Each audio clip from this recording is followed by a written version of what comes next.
আসসালামু আলাইকুম, সবাই কেমন আছেন? আশা করি সবাই ভালো আছেন। আজকে আমার ব্লগটা আপনারা সম্পূর্ণ দেখবেন। আজকে ফ্যামিলি নিয়ে চলে এলাম পার্কে। পার্কে ঢুকতে না ঢুকতে আমার চোখ পড়লো কাঠগোলাপ গাছের দিকে। ভাবতেছি কিভাবে এখান থেকে একটা ডাল নেওয়া যায়, বাড়িতে নিয়ে গিয়ে চারা তৈরি করব। তারপর আর কি সামনের দিকে হাঁটা শুরু করলাম, দেখি আর কি কি গাছ আছে। তখনই এখানে বাগান বিলাসী গাছ।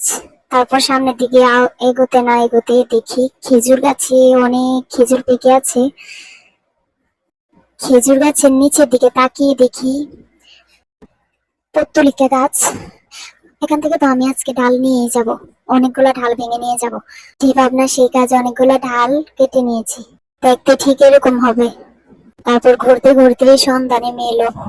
কাঠগোলাপের ডাল আর আনতে পারিনি, পত্তলিকার কয়েকটা ডাল ভেঙে এনেছি। এগুলোকে টবে বসিয়ে দেব। দেখতে পাচ্ছ একটা টবে মাটি নিয়ে নিয়েছি।